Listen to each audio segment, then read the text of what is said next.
Good evening. I'm Ankit, and you're watching the Daily News Simplified, which is your one stop solution for daily current affairs analysis. Now, before moving in the video, let me ask you to like this particular video.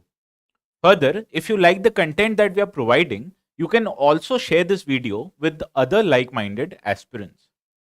Further, if you want to get notified regarding our future DNS and other updates, please don't forget to hit the subscribe button.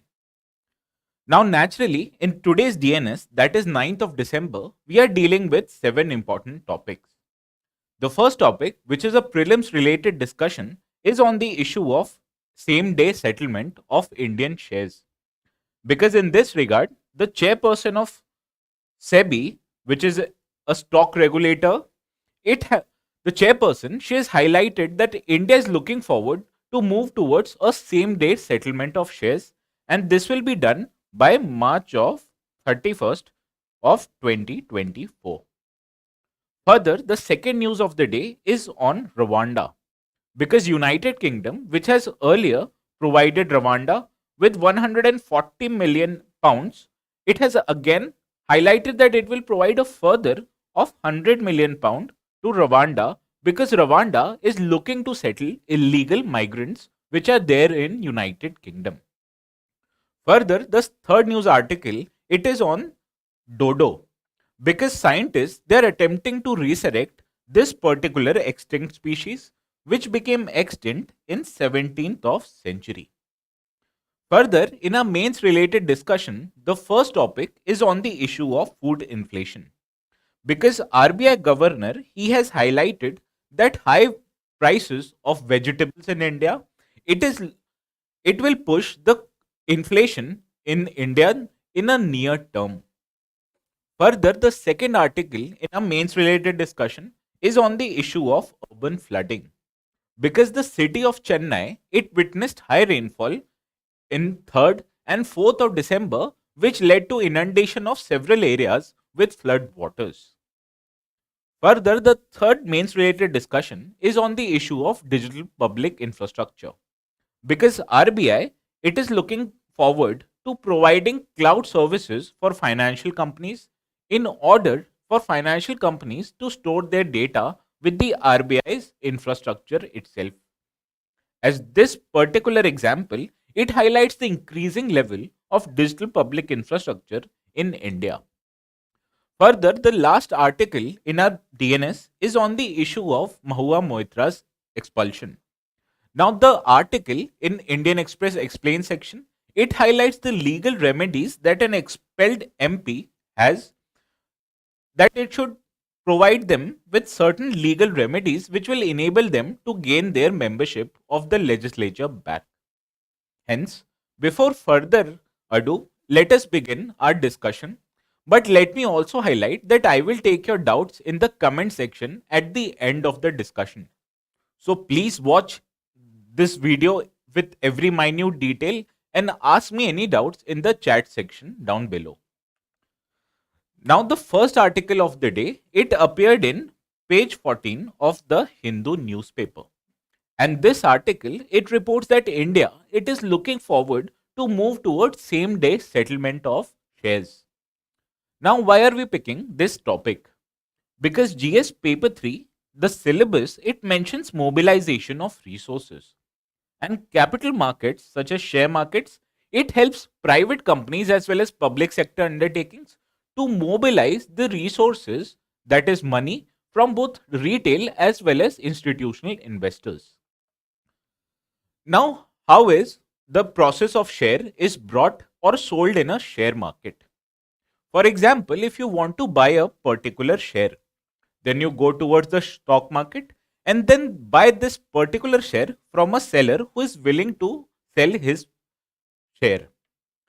Now, this transaction, that is you buying a particular share and the seller selling that particular share, it is transacted through what is called a clearing corporation. Now, for example, if you decide to buy a particular share on the day of Monday, now that particular block of share will be sold by that seller on Monday itself. However, those particular share, they will be credited into your demat account after a period of few days. Earlier, this period of days was 2 days because India, it allowed for settlement of share with the gap of 2 days. Hence, by this example, if you decide to buy a share on Monday, then that particular share will be credited into your demat account only by Wednesday. However, by October 1st of the year 2023, India moved towards a lesser period of settlement, which was T+1 settlement cycle. What this cycle meant? That if you decided to buy a share on Monday, then that particular share will be credited to your demat account by Tuesday itself. Hence, you can see the period of crediting of your share, it was decreased by 1 day through this T+1 settlement cycle. Now, the share market, that is India's regulator, that is Securities Exchange Board of India, it is proposing that India should move towards this T+0 settlement cycle. And as per this particular settlement cycle, if you decide to buy a share on Monday, it will be credited, those share will be credited to your demat account by Monday itself. Now, what are the implications of this move on both retail as well as institutions? First of all, if you decide to share on a particular day, and if you get the money of those shares on that day itself, it will encourage you to further invest in the stock market on that day itself. Hence, it will mean that the volumes of share sale in the segment, it will automatically increase. Further, brokerages which are involved in the share market transaction, they also undertake few risk management practices in case a particular buyer defaults. However, when this particular time period of share settlement, it is reduced to a minimum of 0 days, it will reduce the risk management practices that these brokerages have to be involved in. Further, these clearing corporations, they are responsible for deducting the shares from the seller's account and crediting these particular shares in the buyer's account. Hence, the unsettled trade exposures, particularly in T+2 settlement cycle, it was of 2 days. However, when you have decreased this settlement cycle to just same day, this will reduce the amount of unsettled trade exposures that are there with clearing corporations. Now, after we have dealt somehow the process of buying and selling of shares, let us now discuss the model question. Now, why are we particularly dealing with this kind of model question? It is because UPSC in the year of 2023 itself, it asked a question related to capital markets, which are government bond market and stock market. Hence, the correct answer to this PYQ was option B. Now, let us move to the model question, which asks us, with reference to capital markets, consider the following statements. The first statement, it says that the trade settlement refers to the official transfer of shares from clearing corporation's account to that of buyer's account.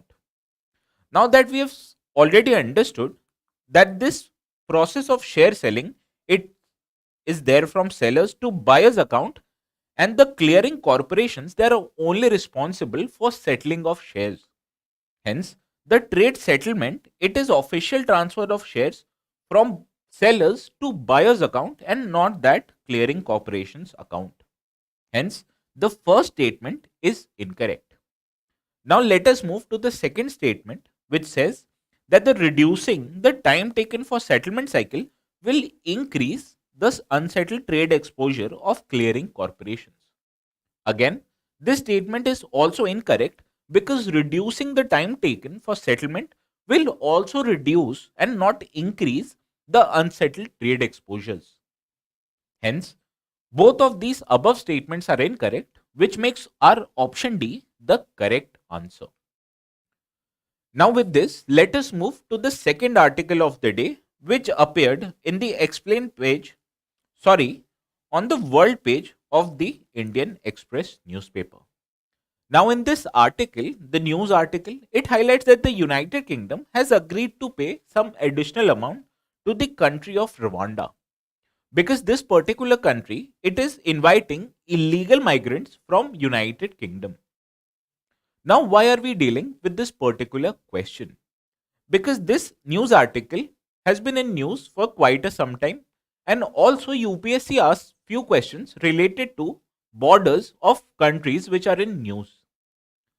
Now let us understand, where is this Rwanda located?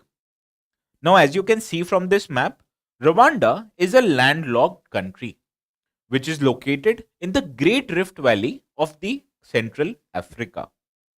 Now it is located few degrees south of the equator, and it is bordered by Uganda in its northern side as well as Tanzania in its eastern side. Whereas Rwanda, it is bordered by Burundi in its western side, in its southern side, whereas it is bordered by Democratic Republic of Congo in its western side. Hence, Uganda, Tanzania, Burundi, as well as Democratic Republic of Congo are its neighboring countries. Now, with this, let us solve the model question. Now, which of the following countries borders Rwanda? From this above discussion, we can conclude that Burundi as well as Uganda are bordered by Rwanda, hence, option C is the correct answer. Whereas the answer to this PYQ, which asks the question related to which of the following is a part of Congo Basin, its answer is A, Cameroon. Now, with this, let us move to the third article of the day, which appeared in the explained section of the Indian Express. Now, in this article, the scientists, they have trying to reintroduce this extinct species of dodo. Now, why are we dealing with this particular news article? Because UPSC in the past have asked questions related to species which are in news. Hence, let us know more about what is this dodo species.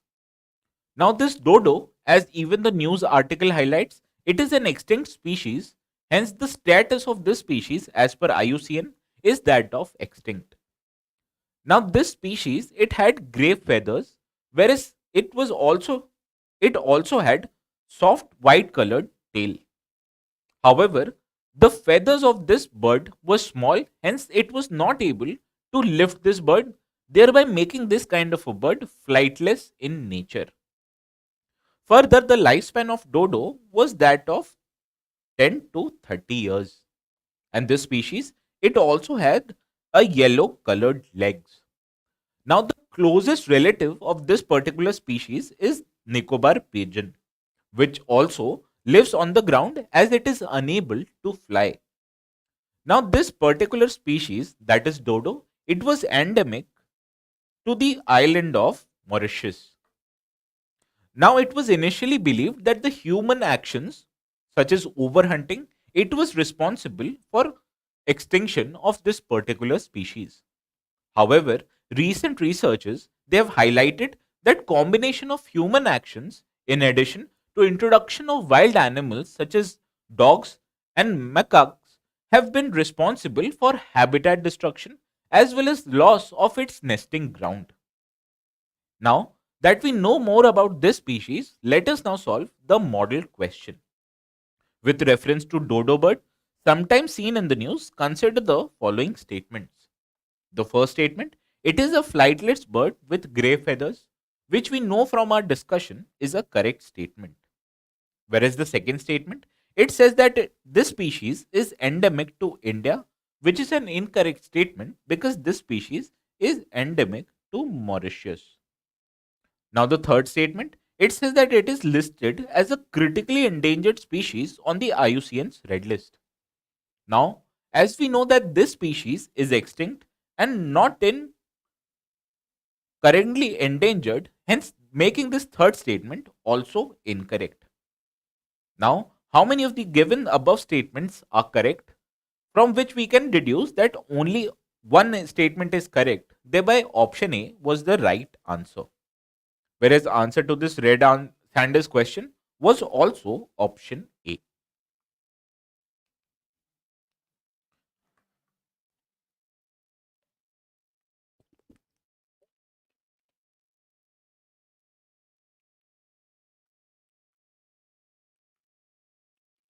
Now let us move to the main centric discussion of the day.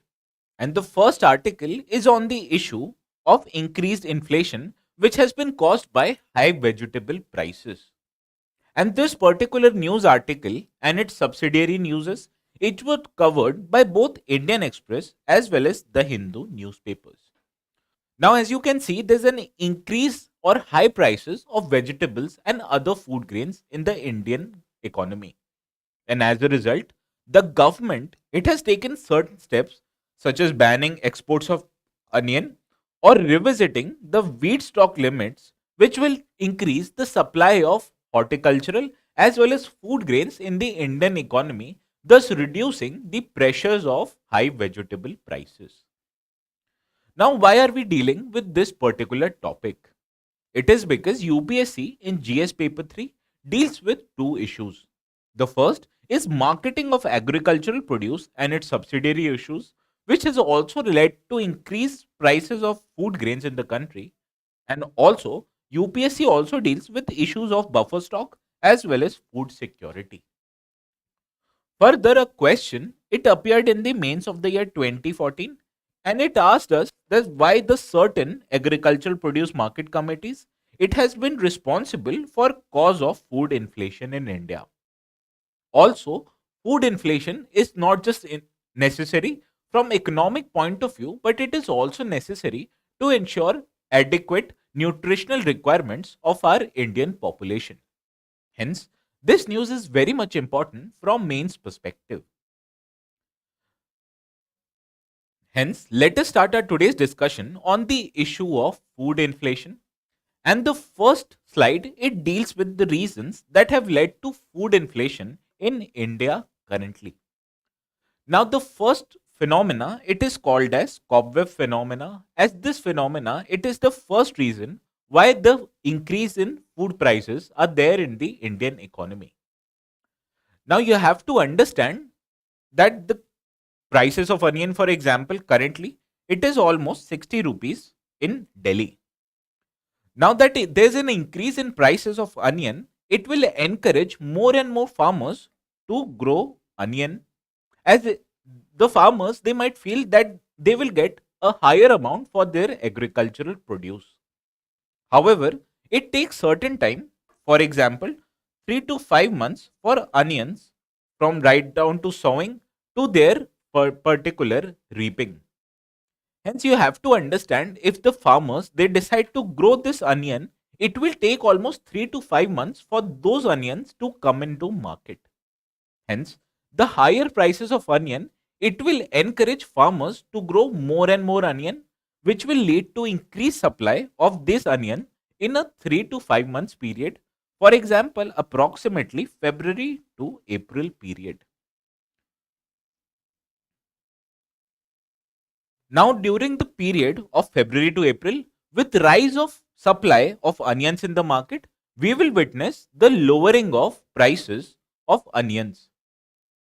Hence, it will lead to low prices of onions. And when there are low prices of onion, it will discourage the farmers from further sowing this onion crop. Hence, if the farmers they feel that the prices of onion are less, it will lead to low prices of onion, which will lead to fall in their prices. Hence, if they decide to sow less onion, it will reduce the supply of onion in the Indian economy. Hence, when there's a less supply of onion, it will lead to increase in prices of onion. Now, this onion price, it will also encourage. Now, this cycle is continuous in nature, and this cycle it is termed as a cobweb. Hence, you can see that the production of onion it responds to the demand of onion with certain lag. Hence, it creates a demand and supply mismatch in the Indian economy. And this demand and supply mismatch is at the heart of increasing prices of onion and other horticultural products. Further, the production of certain grains and horticultural products, it also faces certain issues, for example, seasonality. Because when there's harvest season, it leads to increased supply of food grains, this thereby reducing their prices in the market. Whereas when this particular harvest and the supply it reduces in the market, especially during the sowing season, this reduced supply it forces or it pulls the prices of these agricultural commodities up. Hence, you can see that the seasonality it also affects that in also increases or decreases the prices of horticultural commodities at various times. Further, India, especially with onset of climate change, has witnessed erratic weather patterns. For example, some areas they might witness low rainfall or other areas they might witness higher rainfalls. And both of these factors they affect the productivity of a particular crop, because if the rainfall is short or inadequate, it will lead to drying of crops. Whereas if the rainfall is more or excess than what is required, it will lead to flooding of areas, thereby further destruction of existing crops. Hence, both of these factors they have created certain gaps in the production of food grains and horticultural commodities in our market. Further, India also witnessed certain shortage with respect to its infrastructure, because currently India only has about 37.5 million tons worth of storage capacity. Whereas on the other hand, India produces about 315 million tons of food grains as well as 341.6 million tons of horticultural commodities. Hence, you can see for more than 650 million tons of agricultural commodities, India only has a capacity of 37.5 million tons worth of storage. Hence, India is unable to store most of the food grains that it produces. Also, there's also a discrepancy in the storage facilities, because most of the storage capacity, almost 60% of the storage capacity, it is located in states of Uttar Pradesh, Bihar as well as West Bengal. And out of total storage capacity, almost 70% of the storage capacity it is utilized for storing of just one particular crop, that are potatoes. Hence, you can see India is unable to effectively store most of its agricultural produce, thus leading to destruction of most of the agricultural products. Further, the levels of food processing in India it is also very low when you compare them with other developed economies. Hence, when there's an increased supply of agricultural commodities in the market, it is required that you process those commodities as it will enable greater storage and longer duration of storage for that particular commodity.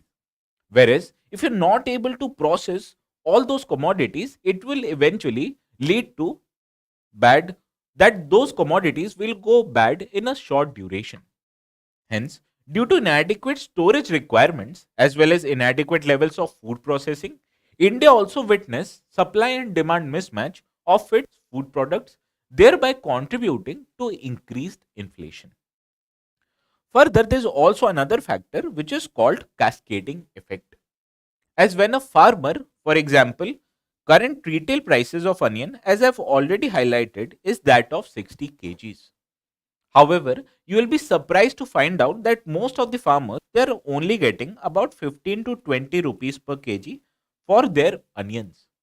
Whereas on the other hand, most of the difference between these prices they are cornered by intermediaries such as mandi agents as well as transport facilities. And these kind of intermediaries in the Indian market, they are responsible for cornering most of the prices that we consumers pay. Hence, in the end, these farmers they are unable to reap the benefits of increased food prices, and these intermediaries they also result into increase of food inflation in the country. Hence, because of cobweb phenomena, that is a gap in demand and supply, and the ability to fulfill this demand has been gone down due to cobweb phenomena.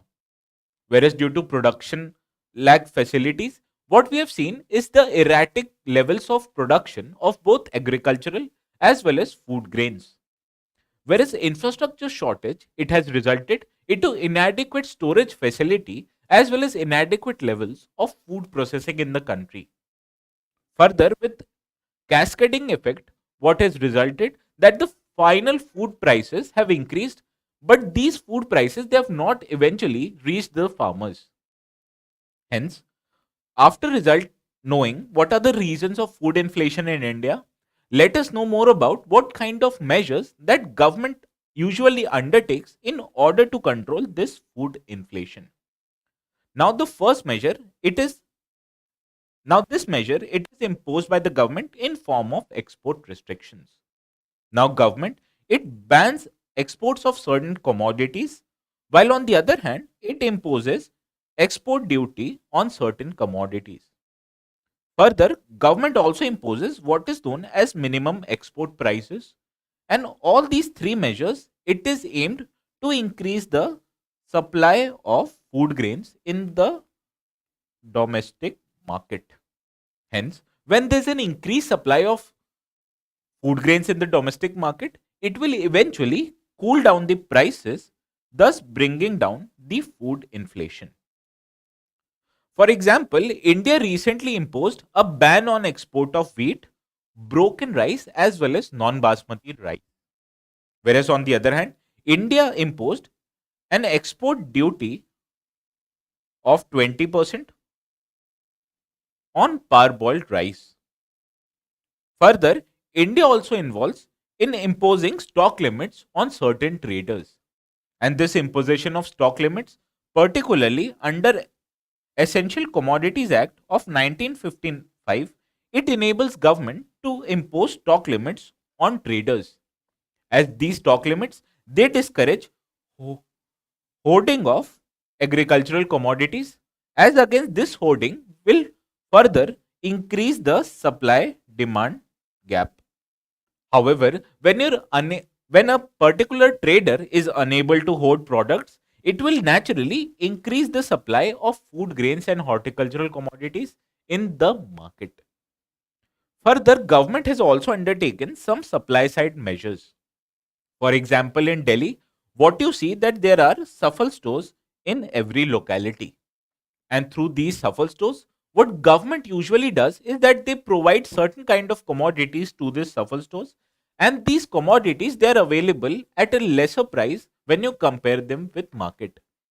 For example, only last year per kg of onion it was available in shuffle markets for about 40 rupees per kg, whereas on the other hand the prices of onion in the open market it was rupees 100 at that time. Hence, you can see through organized retail such as shuffle outlets, the government it distributes certain commodities whose prices have increased recently. Further, in government also maintains some kind of buffer stock for its important commodities like rice and wheat. And whenever the prices of these commodities they increase in the open market, what the government does is that it liquidates this particular buffer stock, thus increasing the supply of those particular commodities. Hence, naturally, you understand that when there's an increase in supply of these food commodities, it will eventually reduce the prices. Further, government it also imports some commodities whose prices have increased. For example, last year, when the prices of onions were increased in the domestic market, the government it imported onions from that of Turkey. Hence, through supply of organized retail, through liquidation of its buffer stock, as well as importing of those commodities from external markets, government undertakes some supply side measures. Further, government has also brought forward many schemes which aims to provide these agricultural commodities at a lesser value to the desired population. For example, Pradhan Mantri Garib Kalyan Ann Yojana. As through this yojana, the beneficiaries of National Food Security Act they are provided with agricultural commodity at zero cost. Whereas On the other hand, with that of Operation Green, what the government wants to do is that it is providing farmer producer organization as well as agri logistic companies with an efficient food prices. Hence, under this scheme, 22 perishable crops, which also includes tomatoes, onions, and potatoes, which are very much volatile in nature, these are supported through Operation Green scheme. Whereas government it also is involved in price monitoring of several commodities.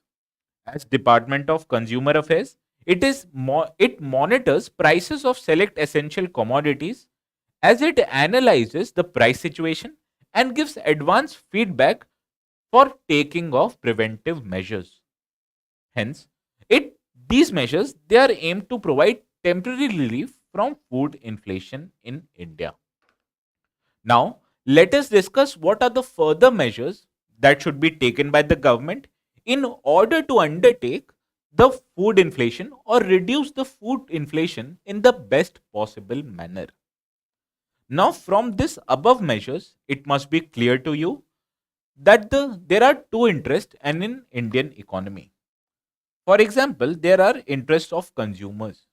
As these consumers, they want agricultural commodities at the lowest prices possible. Whereas on the other hand, there are farmers who want higher prices for their agricultural commodities. However, with most of these measures, what you can see that government is taking care the interest of consumers as it is trying to reduce the prices of these agricultural commodities. However, what these measures they do is that they reduce the eventual incomes of farmers. Hence, any policy by the government it should take care of both consumers as well as farmers in an equitable manner. Therefore, what the government should do is that it should bring a calibrated trade policy. Because with a calibrated trade policy, what the government can do that it can enable certain farmers to export their commodities to the export markets. Whereas within some kind of stock limits, it can also ensure that the supply of food grains, especially in the domestic economy, it remains adequately high. Thereby, with this measure, what the government can do is that it can ensure steady supply of food grains and it will also ensure that these farmers they get adequate remuneration for their food products. Further, the government it currently maintains buffer stock for mostly rice and wheat.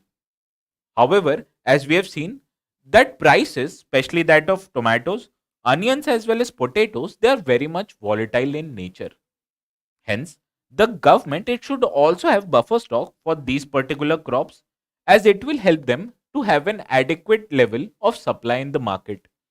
Because whenever there's a food inflation, particularly with respect to these kind of commodities, what the government can do is that it will liquidate these buffer stock, thereby ensuring an adequate levels of supply.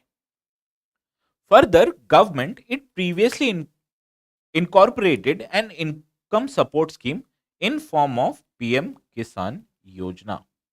Now, under this particular scheme, what the government did that it provided farmers with 6,000 per year of support as form of income support. However, this particular scheme it was incorporated in the year of 2018 itself. Hence, there is a need to increase this income support for farmers, which will eventually enable them to reduce the prices of their commodities. And in this regard, what the government can do is that it can increase this particular income support with that of rupees 10,000 per year. Further, as we witnessed in the last slide, that the levels of food processing in the Indian economy it is currently quite low. Hence, what the government should do is that it should encourage the food processing in the Indian economy because processed food and its value chain it will help farmers to liquidate this stock in a particular desired manner. Further, these perishable commodities such as tomatoes and onions they can be processed and stored which will elongate their particular time frame as this will enable to liquidate the stock at an adequate time possible, and it will also reduce the demand and supply mismatch that exists currently. Further, there should also be an effort in order to undertake more research and development, because the current levels of research and development is that of 4.48% of agricultural GDP. However, when you increase the research and development in the economy, particularly with that of agricultural sector, it will help us achieve higher productivity. Naturally, this higher productivity will mean that there's a more supply of food grains in the market, which will eventually lead to lowering of food prices. Also, as I've already highlighted in the first slide itself, that there's an erratic weather pattern in the Indian economy. And what this erratic weather pattern does is that in case of less supply of water, the crop goes bad. However, if the government it decides to provide irrigation support to rain-fed farmers, it will help them achieve an adequate level of supply of their food grains. And further, with adequate supply, what I've already highlighted, that it will further cool down the food prices in the Indian economy.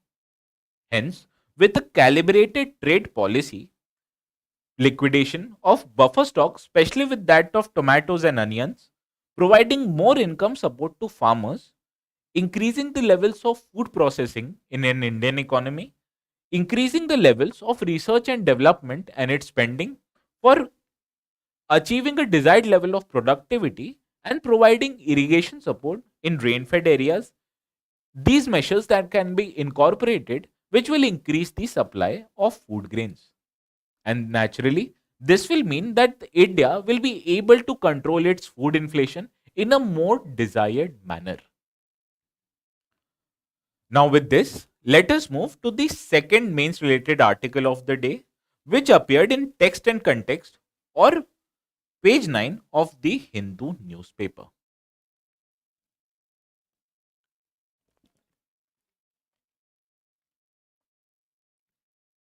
Now, as you have already known, that between December 3rd and December 4th, the city of Chennai it witnessed high rainfall, and this was due to the cyclone Michong.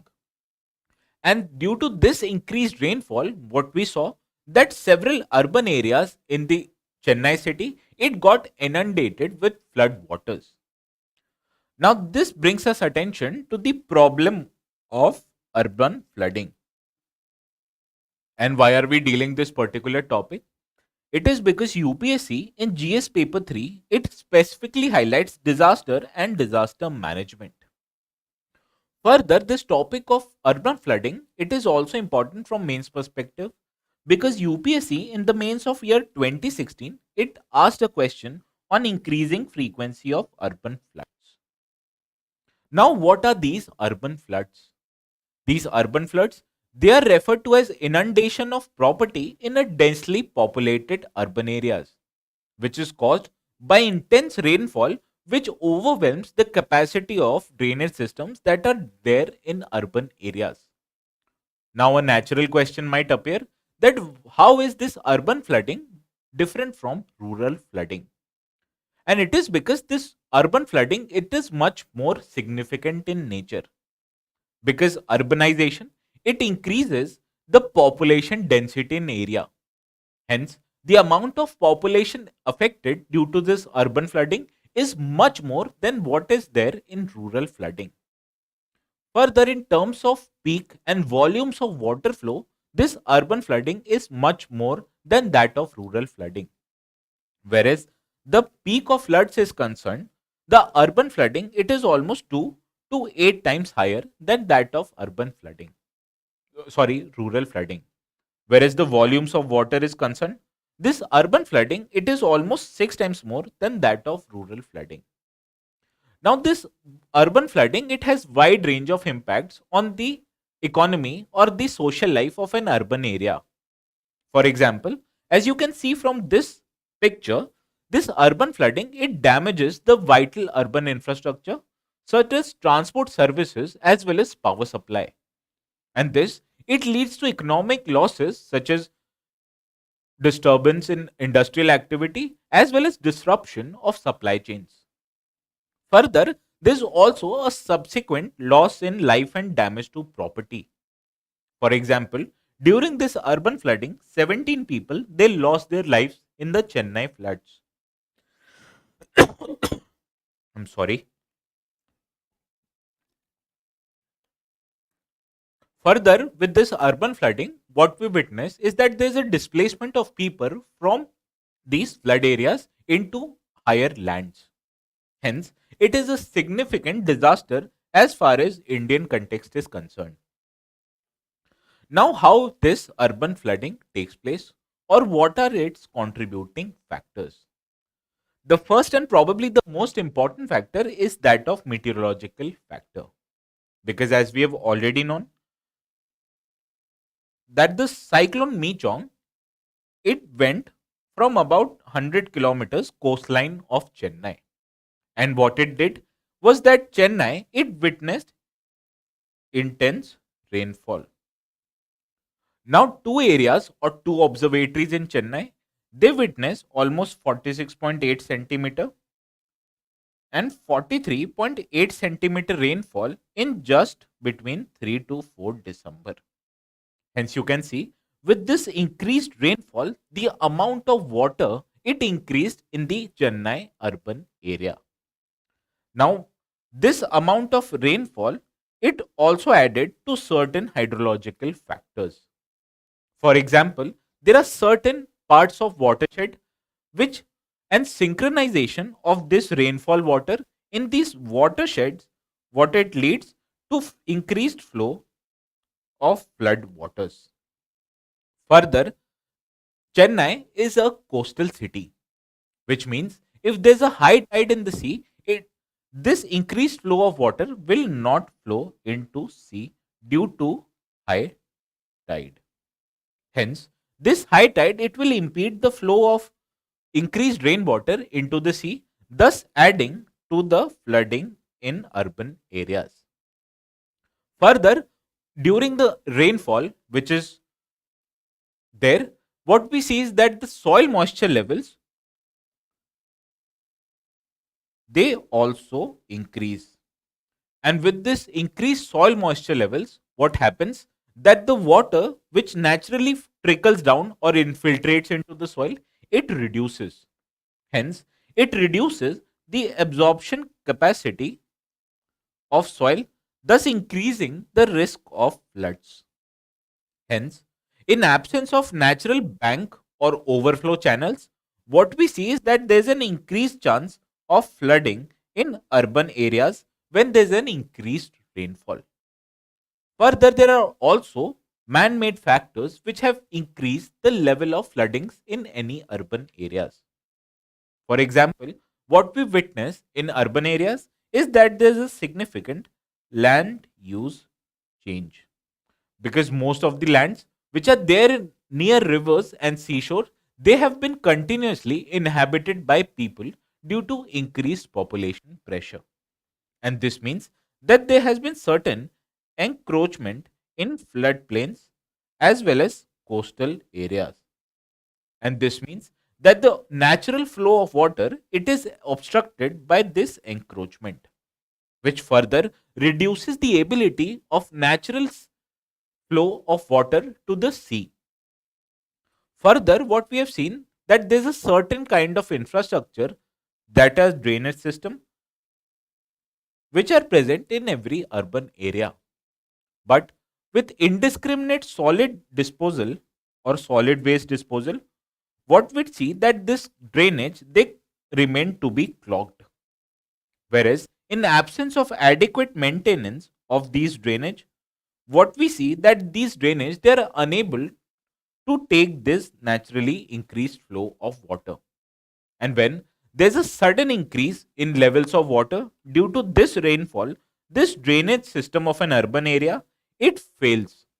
Thereby, all of these factors they act in together and furthers the increased level of urban flooding. Hence, due to this change in both meteorological, hydrological as well as human related factors, they have contributed into urban flooding, not just in Chennai, but also in Delhi, Mumbai, as well as other Indian cities. Now, what should be the way forward, or what are the NDMA guidelines that favors reduction of this urban flooding? Let us look that in the next slide.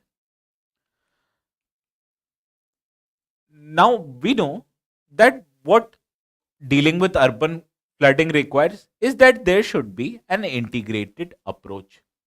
And in this regard, the National Disaster Management Authority, it has published certain guidelines. And this guideline, it highlighted that the Ministry of Urban Development of Government of India, it will act as a nodal ministry in dealing with this urban flooding instances. Whereas the decision making and planning of flood mitigation infrastructure, it will be given to the urban local bodies, as they will be empowered and educated in order to take effective mitigation as well as adaptive measures. Also, what this NDMA guidelines highlighted, that there's an immediate need to develop early warning systems, as these systems, it will help us communicate whenever there is a increased chance of urban flooding, because there's a need to develop local networks as well as delineate with various areas which are more prone to these urban floodings. And whenever there's an increase in level of waters in these areas, there should be an early warning system which will alert all the people of this impending urban floods. Further, every local body, it should also undertake risk assessment, because undertaking risk assessment, it will enable them to delineate which are more prone areas. Hence, these prone areas, they should be incorporated with various changes in urban design and planning, as there's a watershed based or a certain level of existing storm water drainage system. However, when there are more prone areas, these prone areas should be, the drainage system, it should be largened. Further, every building in this prone area, they should be incorporated with rainwater harvesting measure. As this measure, it will help us reduce the amount of water that goes down the drainage. Further, there is also a need to undertake an integrated planning of not just water management but also solid waste management. Because as I've already highlighted, these solid waste, what they do is that they clog the drainage system in an urban areas. And with an effective level of solid waste management, we'll be able to maintain our drainage systems in a more effective manner. Also, the most important aspect is that the resilience of the local communities, it should be increased, because members of these local communities, they are they act as first responders to any disaster event, and hence when they are able to know more about this urban flooding instances at an early time, then they will be able to respond in a better manner. Further, education as well as development in terms of capacity should also be undertaken in order to make these local communities more resilient. Hence, by taking an integrated approach from planning to coordination, as well as developing an effective early warning system, by further increasing the risk assessment by local bodies and incorporating the changes in design and planning at more prone areas, will make the local communities more resilient. Further, with increased awareness and communication, these local communities will be able to respond to any urban flooding instance in a more desired and an effective manner. Hence, with this, we conclude our discussion on the urban floodings. Now, let us deal with the third mains related article, which appeared on page 23 of the Indian Express. Now, this particular news article, it deals with the issue that RBI, it is currently offering cloud storage services to many financial sector companies. And in this regard, RBI will compete with private players such as Microsoft as well as Amazon, who already provide these cloud storage services. Now, this particular news development is an example of building of digital public infrastructure. And why are we dealing with this particular topic? It is because UPSC in GS paper 3 it highlights changes in infrastructure. Now, India it has developed certain high levels of digital public infrastructure, and all this development is started back in the year of 2009 with that of Aadhaar cards. As this Aadhaar card, it provided the entire population of the country with an digital based ID services. Further, India also witnessed launch of unified payment interface in the year of 2016. And both of these they are example of a digital public infrastructure. Now what this digital public infrastructure does, let us understand with certain few examples. Now, the first and probably the most important example of digital public infrastructure is Jam Trinity. As this Trinity, it includes Jandhan, which provides for bank accounts to previously unbanked population. Whereas, on the other hand, Aadhaar, it provided ID to several population, which enabled them to undertake or incorporate various government measures into their particular bank accounts. Further, these bank account and their Aadhaar card they were linked using their mobile phone number. Hence, Aadhaar it provided first identity to about 65 to 70 million individuals. Whereas through Jandhan account, what the government it did that it increased the levels of financial inclusion, because about only 53% of population in India they had bank accounts in the year of 2016. Whereas on the other hand, this number it increased to 78% in the year of 2021. Hence you can see with use of Jan Dhan as well as Aadhaar, government it increased the levels of financial inclusion. Further, with this Jam Trinity, what the government started was that it provided support to people using direct benefit transfer. As this particular measure, it not only reduced the amount of subsidy burden, but it also increased the effectiveness of this support to previously unbanked population. Further, government it also provides certain digital public goods. For example, it offers online verification through eKYC services, whereas on the other hand, your legal documents such as 10th and 12th mark sheet as well as PAN card or driving license, they are available through you through DigiLocker. Further, for development of e-commerce, what the government has started is that it has developed an open source or open network for digital commerce.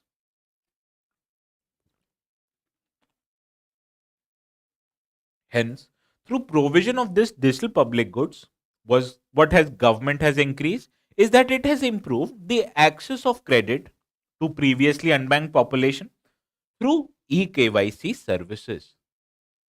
Further, this measure of increased financial inclusion and increased support to various sectors in an economy, it has also increased the penetration of small businesses. As these small businesses, they can not only register in this ONDC platform, but they also can gain more credit for expansion of their businesses through this eKYC. Also, government provides some kind of digital finance infrastructure in form of unified payment interface, which enables an individual to directly transfer the money from their bank account to that of businesses using just their mobile phones. Also, government digitized the entire indirect tax collection in this GST regime. As businesses, they only have to file their returns using an e-platform, which was known as GST network. Whereas, on the other hand, if the business they want to move goods from one area to the another, they can gain the permit through generation of this e-way bill. Hence, with provision of digital finance infrastructure and provision of direct transfer of money, what the government it has increased the levels of formalization in the Indian economy. Also, what it has increased is that it has provided businesses with ease of doing business,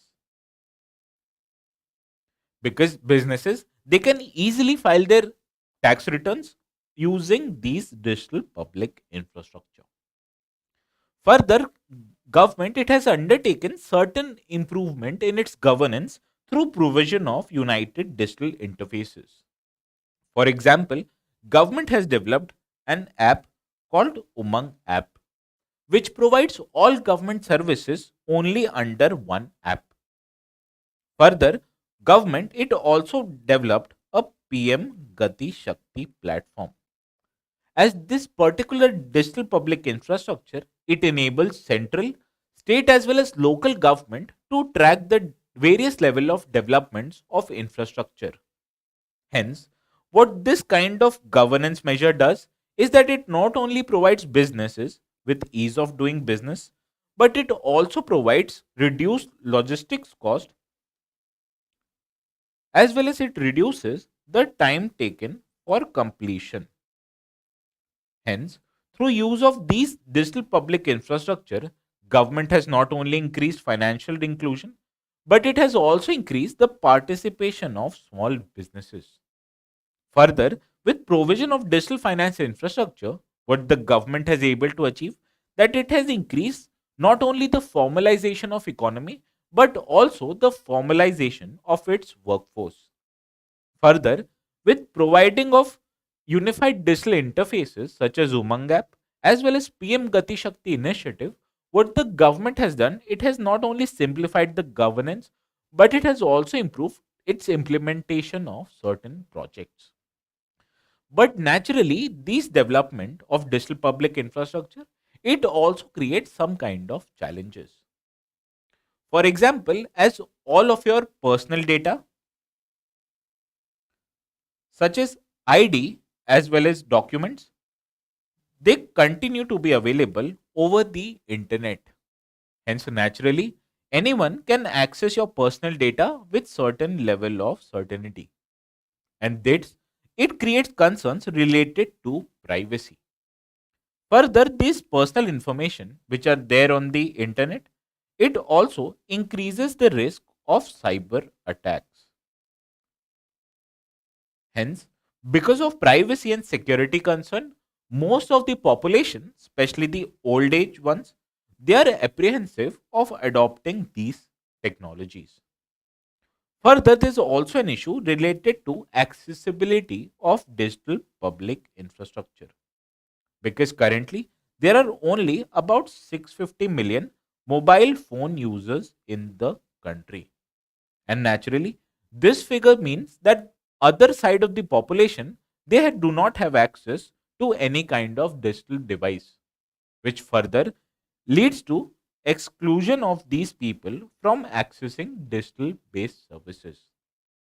Further, whatsoever population they have access to digital services, their affordability it also remains a cause of concern, because to maintain a mobile you have to first buy a mobile as well as invest or buy an internet connection.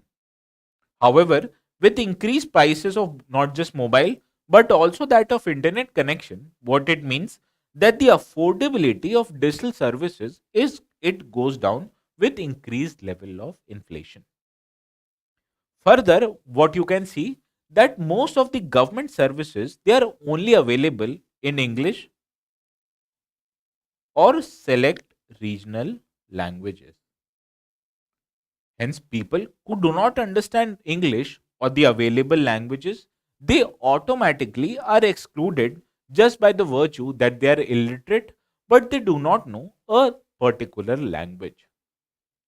Also, the inclusivity of this digital public infrastructure, it also remains in question, particularly with that of persons with disability, because many persons who cannot see or are unable to utilize this kind of digital public infrastructure, they automatically are excluded from this digital public infrastructure.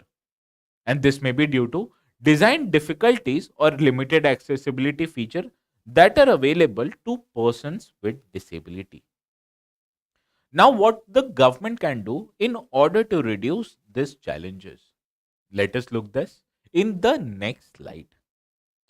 Now, the first challenge or the first support that the government should provide is that of regulatory support. And through this, government should encourage more data protection measures. Further, what the government can do is that it also ensure an equitable access to digital services to its excluded population. And what equitable person or what equitable provision of these services mean?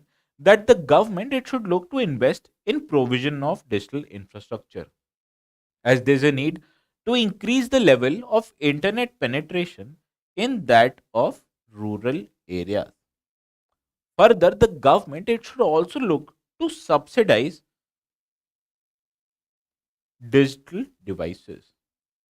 Hence, when the internet it is available to all at a cheaper prices, and the devices which are used to seek or access internet, they are also available at a subsidized cost, it will lead to inclusion of more and more people into or enable them to utilize this digital public infrastructure.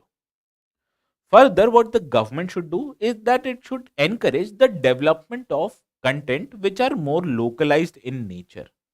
Hence, digital content it should be available in all regional languages. Further, what the government should do is that it should incorporate targeted services of this digital in public infrastructure. For example, e-advisory services it should be provided to farmers that will encourage them or help them to achieve higher levels of productivity for their agricultural goods.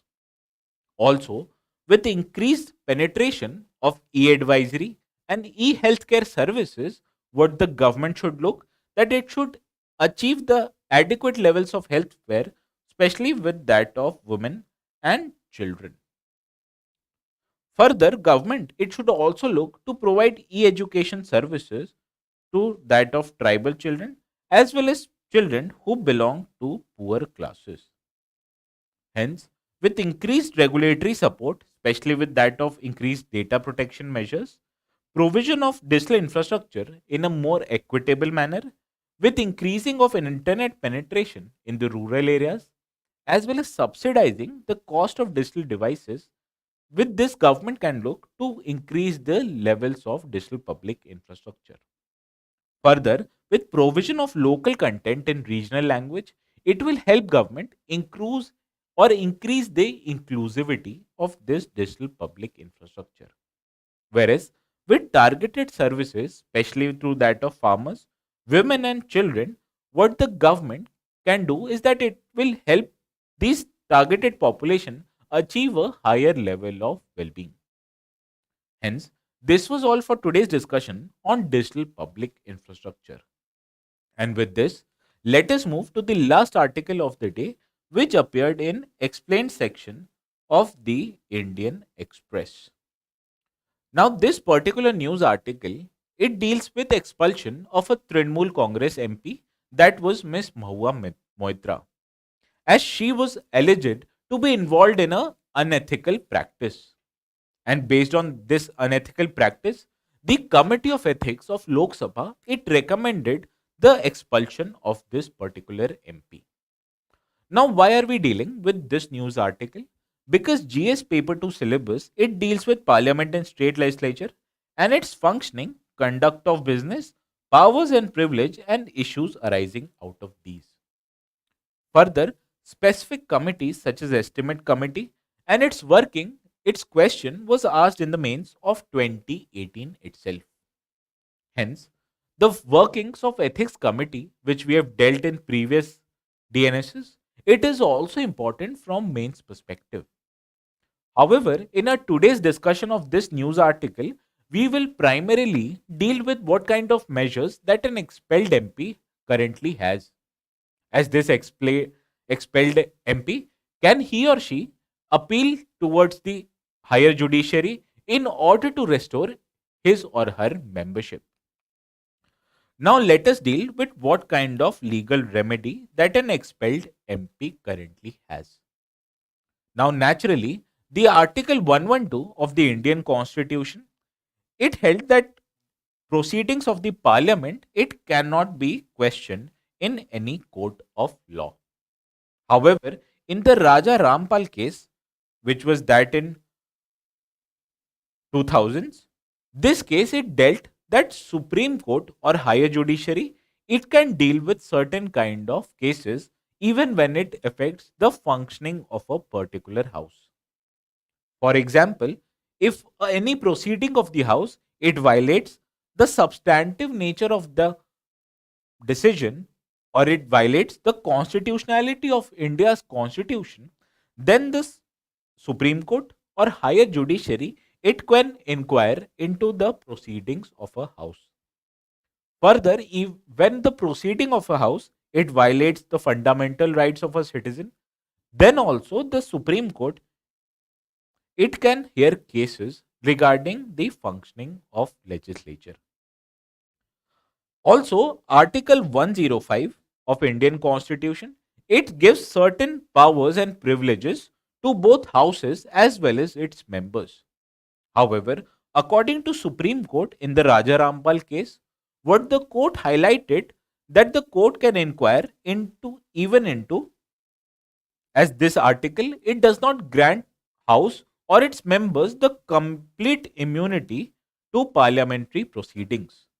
Hence, the Supreme Court it can ask or it can consider cases related to breach of this article within the confines of Article 122 as well as 212. As these two articles, it prohibits court to inquire into proceedings of parliament as well as state legislature. Now a question will appear whether Supreme Court can deal with the truth or correctness of a material that is placed in the legislature. And in this regard, the Supreme Court it highlighted that it cannot consider the truth or correctness of a material because it deals with procedural issues and not substantive issues. Now, what are substantive or procedural issues? For example, when there's a fairness of proceeding in concern, whether a proceeding of a particular legislature was it fair or not, it deals with procedural issues. Whereas the validity or competence of a particular legislature is concerned, it is known as substantive issues. Hence, from this above discussion, we can safely conclude that this higher judiciary, especially the Supreme Court, it cannot deal with the procedural issues with that of legislature. Hence, in procedural regards, the legislature it has complete immunity from High Court or its Supreme Court proceedings. Whereas on the other hand, the substantive matters are concerned, such as validity or competence of a particular body, then that decision can be dealt by Supreme Court. Hence, this was all for today's discussion in our Daily News Simplified. And with this, I again request you to hit the like, share, and subscribe button if you want to stay updated with our future updates. And with this, the students can ask the questions in the comment section below.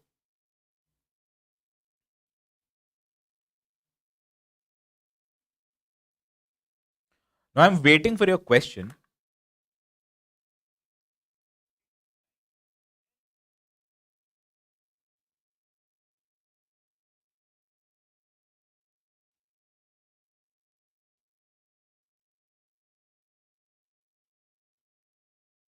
Now I see that there are no questions right now.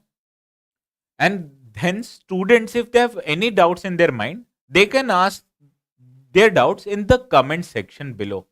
As our team will try to respond to your doubts at the earliest possible time. And with this, let us conclude our today's discussion of Raus IAS, Daily News Simplified, and we'll see you again tomorrow at 6 p.m. Hence, I'll wish you a goodbye for tonight. Sorry, there's a question regarding Gokul Khatri. Sir, can you give me an example of clearing companies?